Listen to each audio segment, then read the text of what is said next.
It was just after 10 p.m. on September 19th, 1961, the kind of crisp, quiet night New England is known for, when pine trees cut long shadows over winding two-lane highways and the stars hang low like forgotten lanterns.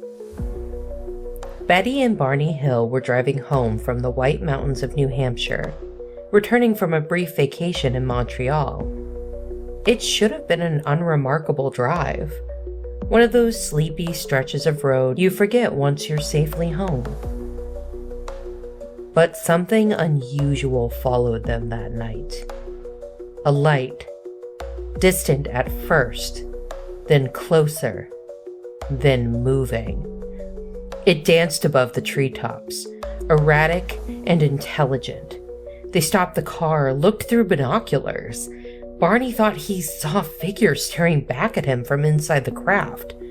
The next thing they knew, they were back on the road, disoriented, anxious, and suddenly, 2 hours later than expected.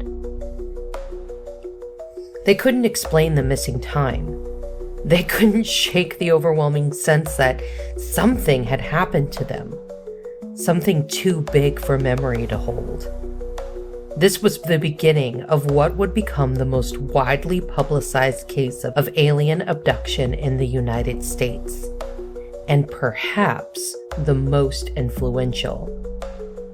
But the story of Betty and Barney Hill isn't just about UFOs and extraterrestrials. It's about the tension between personal experience and public credibility. It's about Cold War paranoia, sleep disorders, the rise of fringe belief systems, and how an interracial couple navigating the pressures of 1960s America became the unwitting parents of a modern mythology. As Colin Dickey wrote in his Slate article, The UFO Story of Betty and Barney Hill, Why Their Fight to Be Believed Was an American Tragedy, the Hills were not just abductees. They were symbols of a changing world. They were two perhaps otherwise unremarkable people caught in a cultural maelstrom where trust in government was waning.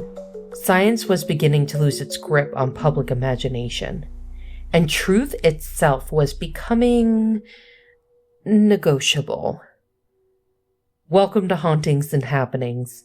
I'm your host, Kasey, and this episode we're going to trace the Hills' interrupted journey, not only to uncover what happened on that lonely road in 1961, but why it was their story, above all others, that laid the foundation for every alien abduction story that followed. And maybe, just maybe, why people still believe it happened. The Hills were tired. It was the end of a long day, Tuesday, September 19th, 1961. After a whirlwind road trip to Niagara Falls and a brief stop in Montreal, Betty and Barney Hill were racing the clock to get home to Portsmouth, New Hampshire. The trip itself had been spontaneous, something like a belated honeymoon, but also an attempt to relax during a time of social and personal tension. Barney, a U.S. Postal Service officer and Air Force veteran, was a deeply rational man. He brought along a pistol on the trip, not because he feared aliens, but because he was constantly aware of the danger of traveling as a black man in early 1960s America. According to Colin Dickey in his article, Barney was skeptical by nature, concerned more with credibility and respectability than with the unknown. Betty was a social worker, curious, bright, and more open to strange possibilities. It was around 10:30 p.m. when she first noticed the light in the sky. It looked like a star. At first. But then it moved, dipped, darted side to side, too erratic to be a satellite, too fast to be a plane. They pulled over near Twin Mountain. Betty took out a pair of binoculars and watched the object as it seemed to dance across the moonlit sky. When Barney looked through the binoculars, he saw something that would stay with him for the rest of his life. He described a large pancake-like craft, silvery and silent, with windows along the edge. Behind those windows, figures, humanoid silhouettes, and they were watching. One in particular, he later said, communicated with him wordlessly. "Stay where you are and keep looking." In The Interrupted Journey by John G. Fuller, we hear this moment again and again through Barney's own voice under hypnosis. He didn't just see the figures. He felt paralyzed by their presence. Not physically, but mentally, emotionally. In a later hypnosis session, he screamed in terror while recalling the moment, crying, oh my God, I've got to get away." Barney ran back to the car, heart racing, and shouted to Betty, "They're going to capture us." He sped southward through the winding mountain roads, but the object was no longer in the sky. And that's when they heard it. A buzzing sound, mechanical, rhythmic, coming from the trunk. It wasn't a hum. It wasn't the wind. It felt coated, like pulses of something intelligent. As Fuller notes, they would later say the sound seemed to vibrate through the car, through their skin, through their bones. And then, silence. They were driving again, but everything felt disjointed, disconnected. They found themselves 35 miles farther south, just outside of Ashland. Barney's shoes were scraped. Betty's dress was torn at the zipper and hem and stained with a pink powder that resisted every cleaning method she tried. The watches they had been wearing had both stopped and would never run again. In Alien Abduction in the White Mountains from the Appalachian Mountain Club, the Hills later discovered strange, shiny concentric circles on the back of their trunk. When Betty held a compass over them, the needle spun wildly, only to settle once again once it was moved away. They returned home in a daze, overwhelmed by a sense that something had happened, but lacking any coherent memory of what. Barney was deeply shaken, and Betty, she couldn't stop thinking about what she saw. And soon, the dreams began. Their first official report came just days later when they contacted Peace Air Force Base. The Air Force passed the case to Project Blue Book, which recorded the event but dismissed it. Still, the officer who interviewed them noted that Betty and Barney appeared to be sincere. But it would take more than sincerity to make sense of what happened. It would take dreams, nightmares, and hypnosis. And even then, the truth might be no easier to explain. Back in Portsmouth, New Hampshire, the Hills tried to return to normal. But normal was gone. Just 10 days after the encounter, Betty began to dream. Vivid, structured dreams unlike anything she'd experienced before. The same dream repeated over 5 nights. She and Barney were stopped by beings on the road and taken aboard a metal craft. Inside they were separated, examined, prodded with needles. Betty described long, curved hallways, clinical rooms, and strange equipment. She was shown what she called a star map, a collection of dots and lines representing planets and trade routes. One being asked if she knew where Earth was. She didn't, so they didn't explain further. Years later, in an attempt to validate the dream, a school teacher and amateur astronomer named Marjorie Fish tried to reconstruct the star map. She concluded that the configuration matched the Zeta Reticuli system, a binary star pair located about 39 light-years from Earth. According to Dave Roos in How Betty and Barney Hill's Alien Abduction Story Defined the Genre, this identification transformed the story from personal anomaly to interstellar intrigue. Others disputed the match, but the name Zeta Reticuli stuck in UFO lore. Barney wasn't dreaming. He was unraveling. As Fuller recorded, Barney's physical and mental health deteriorated rapidly. He developed ulcers and hypertension, suffered insomnia, and reported overwhelming anxiety. He took a leave from work. He couldn't stop feeling watched, haunted, disoriented. Betty tried to reassure him, but he couldn't escape the feeling that something had happened, something buried beneath layers of forgetfulness. In late 1963, the Hills sought help. They contacted Dr. Benjamin Simon, a respected psychiatrist and neurologist who had been treating veterans returning from World War II.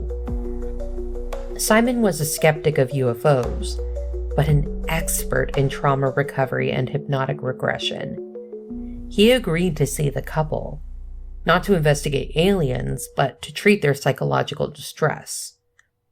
Between January and June of 1964, Dr. Simon conducted a series of separate hypnosis sessions, each recorded and transcribed. His approach ensured that Betty's and Barney's memories couldn't influence each other. And what emerged, it was chilling. Barney's sessions were raw and painful. Under hypnosis, he described standing in the road, unable to move, surrounded by small figures with large, dark, wraparound eyes. He was taken aboard a craft, led down a corridor, and laid on a table. Instruments were then inserted into his body. Something was done to his genitals. His words were panicked, his voice trembling. In one session, he screamed, "I don't want to be touched. I don't want to be touched." The pain and fear were so overwhelming that Dr. Simon had to stop the session. Betty's hypnotic accounts closely mirrored her dreams, except in small but telling ways. She remembered being told they would be returned unharmed. She felt the beings were curious, even apologetic. Where Barney experienced terror, Betty seemed to feel awe. Disturbance, yes, but not malevolence. According to Colin Dickey in the UFO Story of Betty and Barney Hill, this divergence intrigued Simon. The stories overlapped enough to suggest a shared experience, but diverged enough to suggest they weren't simply copying each other. Simon remained cautious. He theorized that Betty had confabulated the dreams, perhaps as a way of processing trauma, and that Barney, already exhausted by racial tension and his own psychological stress, had internalized her imagery. But even Simon, as Lincoln Mischel noted in revisiting the infamous Hill case, admitted they weren't lying. I just don't know what really happened. And then came the media. For over a year, the Hills kept their experience private. But in 1965, John Luttrell, a reporter from the Boston Traveler, uncovered transcripts of the hypnosis sessions and Air Force interviews through back channels. Without the Hills' consent, he published a 5-part expose titled UFO Chiller, Did They Seize Couple? And suddenly, the Hills story was public.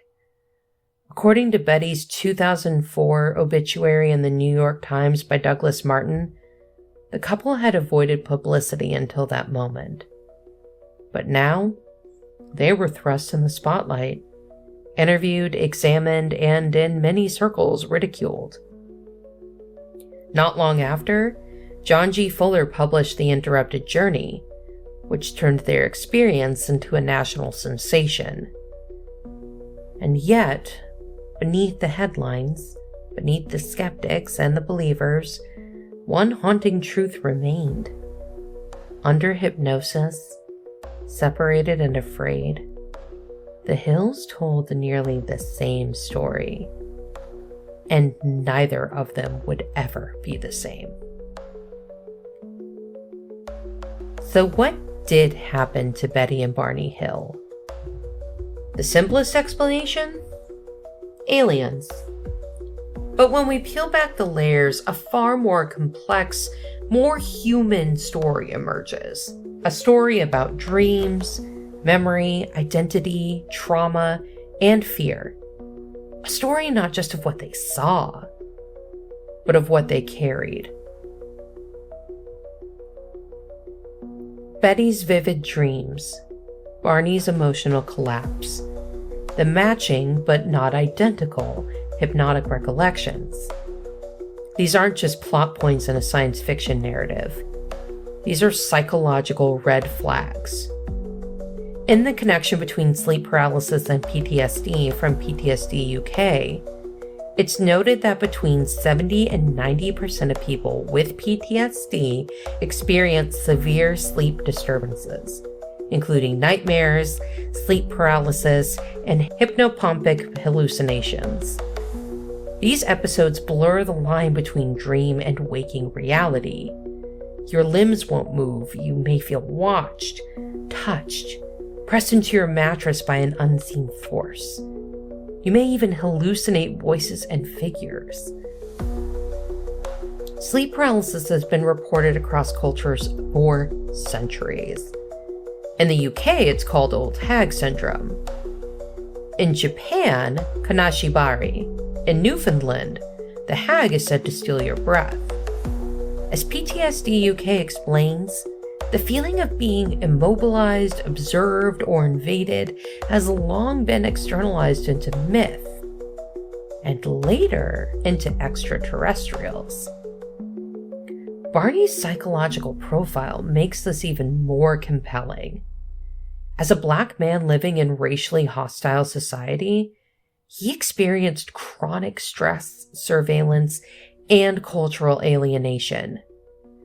According to Colin Dickey, Barney had a profound fear of being judged or misunderstood. He was deeply rational, wary of scandal, and committed to presenting himself as respectable. In fact, when they went on their trip, he brought a gun, not for aliens, but for white supremacists. The internalized pressure to appear composed and strong may have prevented him from fully processing fear in waking life. Under hypnosis, that repression exploded. He wept, he screamed, he relived something too big for words. Betty, on the other hand, experienced her distress as dreams she recorded and shared. In some ways, she was able to release the tension. Barney never got that chance. Until hypnosis. In her research on memory distortion, Elizabeth Loftus showed that people under hypnosis, or even just suggestive questioning, can form entirely false memories and then defend them as truth.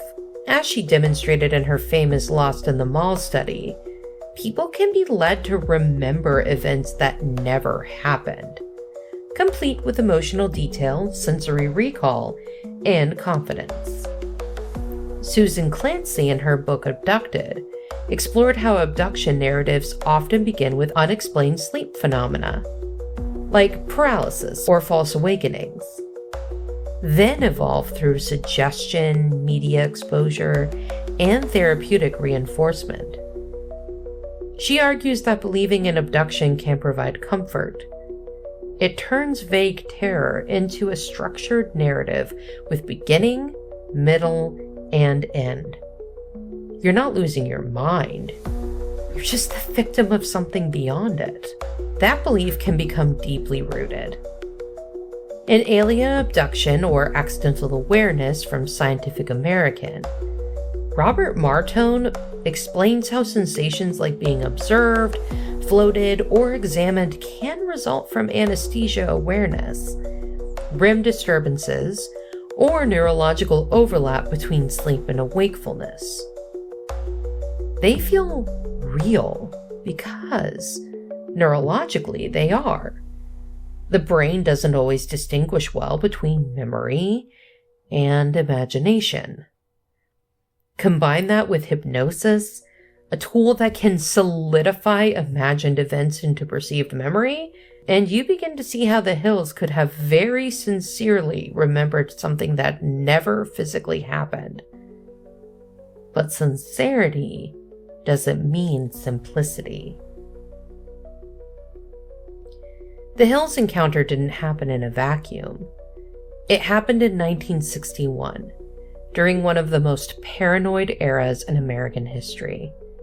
Nuclear war, government surveillance, secret weapons. These weren't sci-fi ideas. They were nightly news. In Cold War paranoia and Cold War anxiety from Fiveable, the social atmosphere is described as one of constant alertness. Americans practiced duck and cover drills. Suburbs were told to build fallout shelters. No one knew who to trust. Not their neighbors, not their government, not even their own minds. In this context, the Hill story takes on a symbolic shape. They were stopped on a dark road, interrogated, examined, returned, but changed. Their bodies were compromised. Their memories were fragmented. Their trust was gone. That's not just an alien abduction. That's a Cold War abduction. And that unease was contagious. According to Michael Barkin, author of A Culture of Conspiracy, alien narratives surged during this era because they embodied anxieties about powerlessness, control, and violation. As Colin Dickey explains, these stories let people express political fear without naming the political system itself. The enemy wasn't the Soviets. It was something bigger, something above, and inside the government. Something other. And Betty and Barney Hill were not just abductees. They were also an interracial couple in a segregated country. In Barney and Betty Hill's UFO abduction story was more about racism than aliens. John Blake of CNN writes that the imagery of being abducted, studied, and judged mirrors the experience of racial scrutiny. Barney in particular lived with the constant knowledge that his body could be politicized, criminalized, or destroyed without warning. The Gazette article, A Black-White, Biracial Life is One of Immense Alienation by Esme Weijun Wang, reinforces this. She explains that biracial identity often creates a perpetual sense of dislocation, never fully belonging, always being observed. The Hills' experience aboard the craft can be seen as a metaphor for this alienation made literal. Sociologists Christopher Bader and Michael Barkun have both argued that paranormal belief systems often reflect social marginalization. The abductee is a person who is chosen, not because of worthiness, but because they're vulnerable. They're different. They're exposed. In that way, alien abduction isn't just folklore.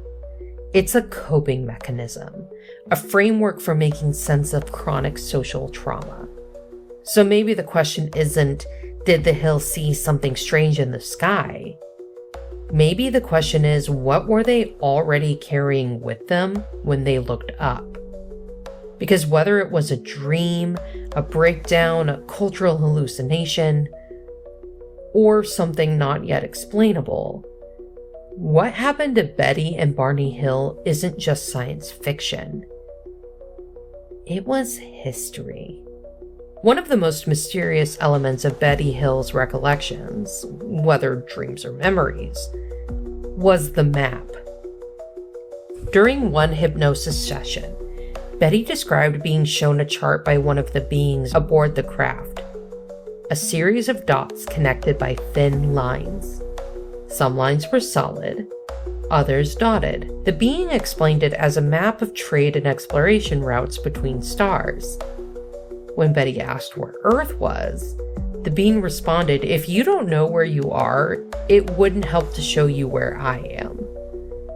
Years later, she attempted to draw the map from memory.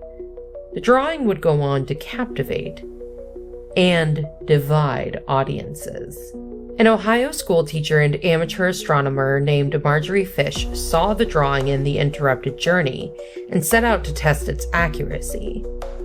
After years of building 3D models of star systems with fishing line and beads, Fish concluded the chart most closely matched the Zeta Reticuli system, a binary star pair located about 39 light-years from Earth.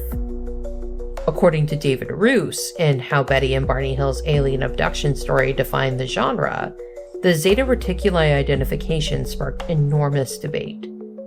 Supporters saw it as proof Betty couldn't have fabricated the map. She had no astronomy background. Skeptics, including astronomer Carl Sagan, saw it as retroactive fitting, selective interpretation of random dots. Still, the damage, or the magic, was done. The Zeta Reticuli incident became canon, influencing how alien origin stories were told for decades. But the star map was just one reason Betty and Barney Hill's story refused to fade. The Hills had tried to keep their experience quiet, but in 1965, reporter John Luttrell of the Boston Traveler uncovered the details of their hypnosis sessions and their interviews with the Air Force officials. Without their consent, he ran that 5-part expose under the banner A UFO Chiller. Did they seize couple? And suddenly, the story was everywhere. Shortly after, journalist John G. Fuller approached the Hills and their psychologist, Dr. Benjamin Simon, to write a book chronicling the experience. The result was The Interrupted Journey, published in 1966, a national bestseller.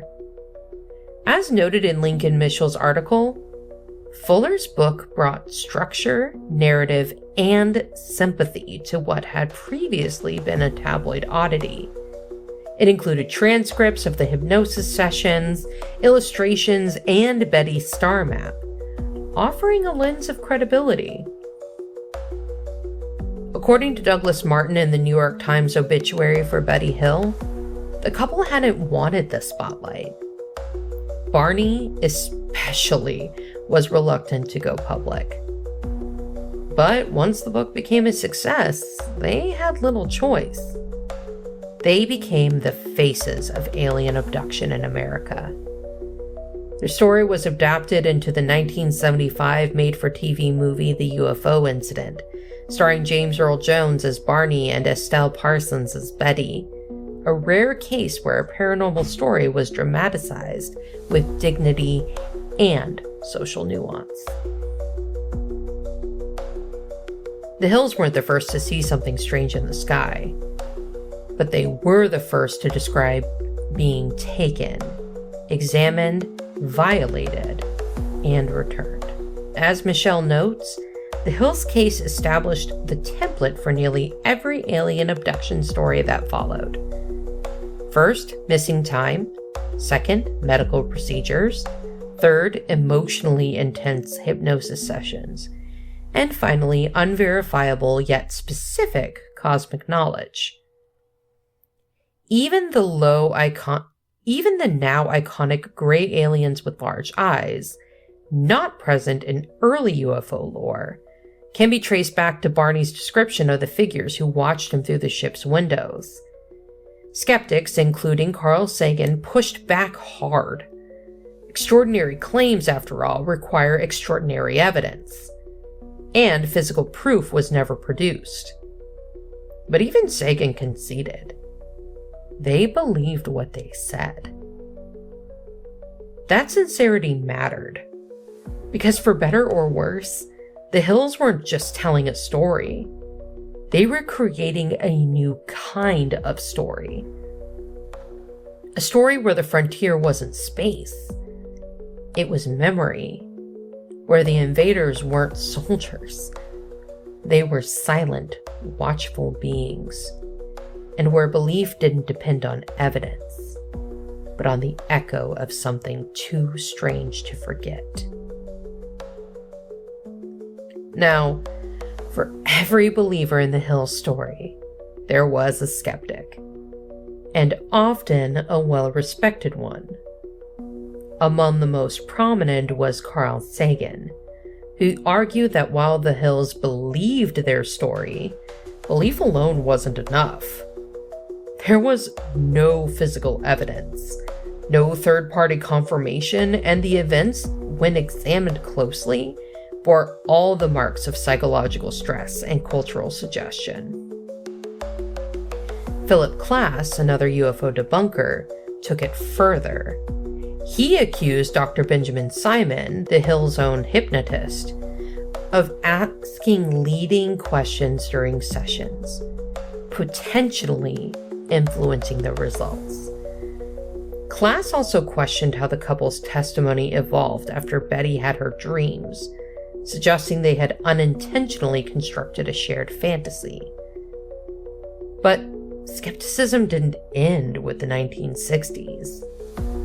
In the 1990s, researcher Martin Kottmeyer made headlines when he argued that Barney's description of the alien figures, bald-headed, black-eyed, and humanoid, closely resembled a creature from an episode of The Outer Limits titled The Bolero Shield, which aired just 12 days before Barney's first hypnosis session.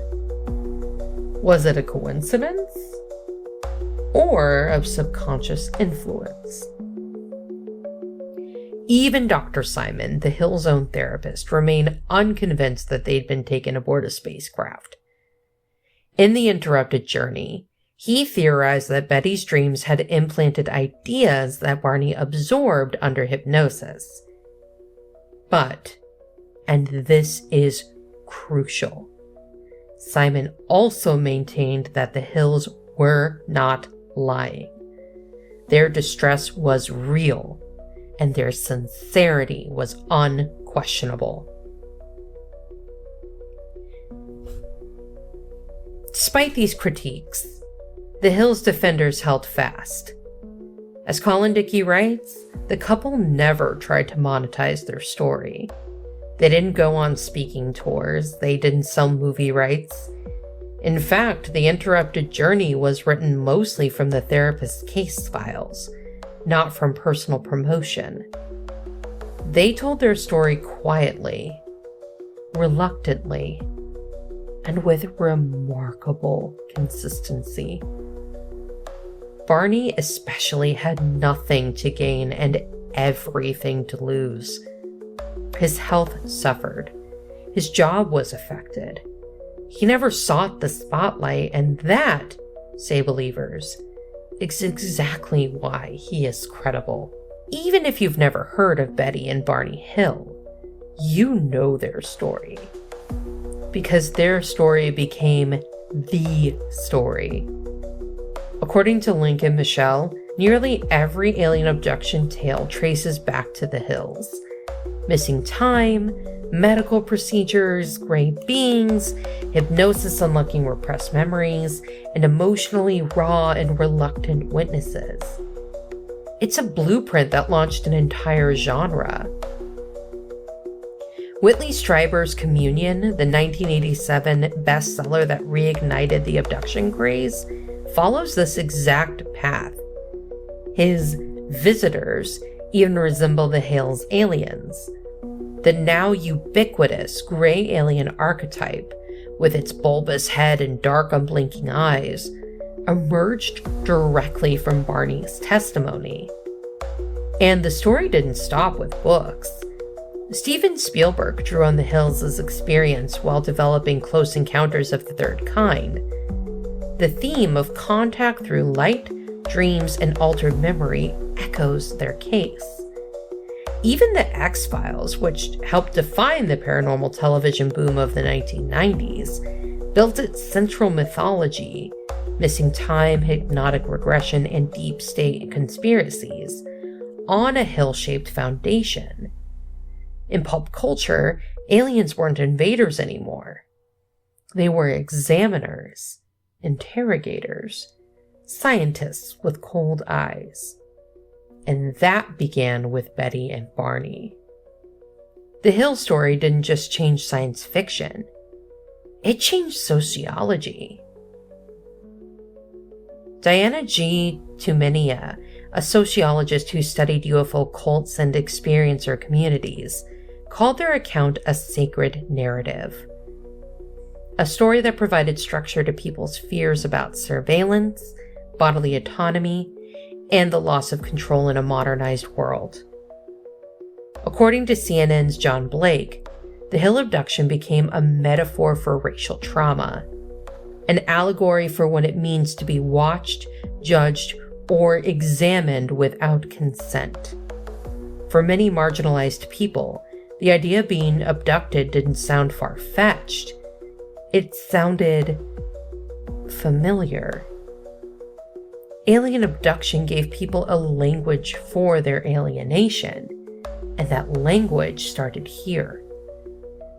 So were Betty and Barney Hill abducted by beings from Zeta Reticuli? Or by their own subconscious? Or by America itself? Their story has been picked apart, debated, fictionalized, dramatized, dismissed, and still it survives. Because sometimes it's not about what happened. It's about why the story matters, and why, after all these years, it still does. So what really happened on that lonely stretch of road in New Hampshire? Was it the fragmented echo of a dream? The manifestation of Cold War dread and racial alienation? A shared psychological episode brought on by exhaustion, fear, and hypnotic suggestion? Or was it something else entirely?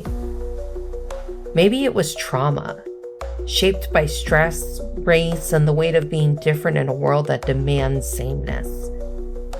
Maybe it was a cultural projection, the birth of a modern myth in the perfect crucible of anxiety, memory, and media.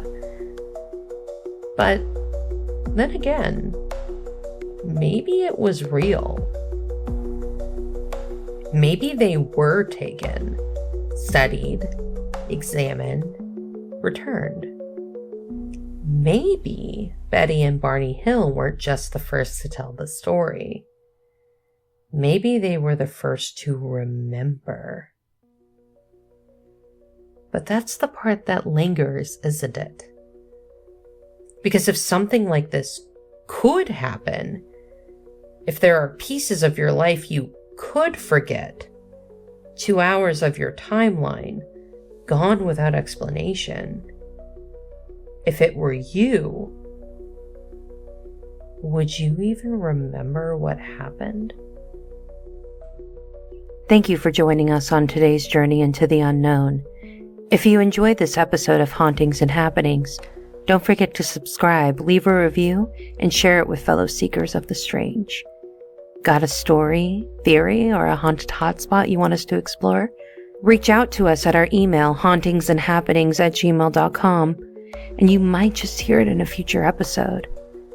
Remember, the world is full of mysteries waiting to be uncovered, and together, we'll keep searching. Until next time, stay curious, stay cautious, stay spooky, and of course, keep it weird.